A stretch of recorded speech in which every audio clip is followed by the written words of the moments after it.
সমাজের নৈতিক অবক্ষয় আর কিশোর অপরাধের এক বীভৎস রূপ দেখল নারায়ণগঞ্জবাসী। ফতুল্লায় নিখোঁজের 5 দিন পর উদ্ধার হওয়া শিশু হোসাইনের লাশের রহস্য উন্মোচন করেছে নারায়ণগঞ্জ পুলিশ। গ্রেপ্তার হওয়া 6 কিশোরের জবানবন্দি অনুযায়ী শুধুমাত্র কৌতূহল মেটাতে তারা এই পরিকল্পিত হত্যাকাণ্ড ঘটিয়েছে।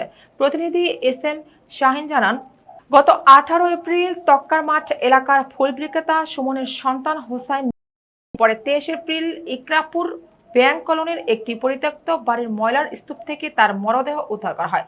এই ঘটনায় পুলিশ প্রথমে ইয়াসিন নামে এক কিশোরকে গ্রেপ্তার করে এবং তার তথ্যের ভিত্তিতে বরিশাল সহ বিভিন্ন এলাকায় অভিযান চালিয়ে আরও 5 জনকে গ্রেপ্তার করা হয়। সংবাদ সম্মেলনে পুলিশ সুপার জানান, অভিযুক্ত সাইফুল, তানভীর ও ইউনুস নিজেদের মধ্যে আলোচনা করেছিল যে খুন করলে জেলে যেতে হয়, আর সেই জেল জীবন কেমন তা পরখ করার জন্যই তারা হত্যার পরিকল্পনা করে।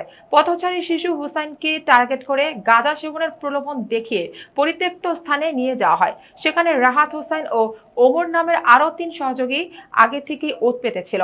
সবাই মিলে শিশুটিকে ছুরিকাঘাত করে পালিয়ে যায়। গ্রেপ্তারকৃত 6 কিশোরী মাদকাসক্ত এবং তাদের বয়স 18 বছরের নিচে।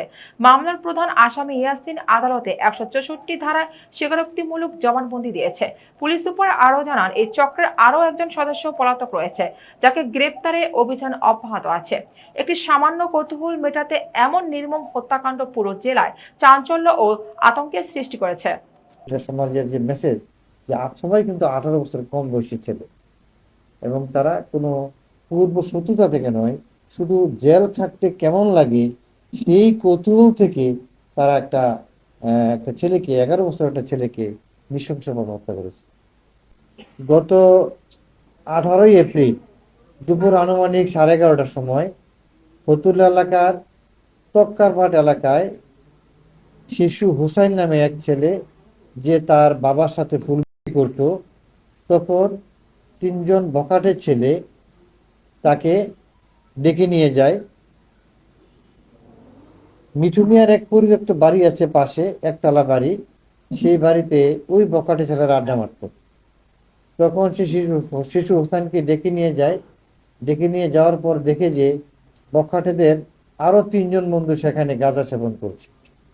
তখন ওই 3 জন আরো 3 জনকে তাদের পরিকল্পনার কথা বলে যে তারা শিশু হোসেনকে হত্যা করে ফেলবে, এবং তাদের এই পরিকল্পনা মাফিক শিশু হোসেনকে আম খাওয়ার যে ছুরি, সেই ছুরি দিয়ে তাকে নৃশংসভাবে হত্যা করে।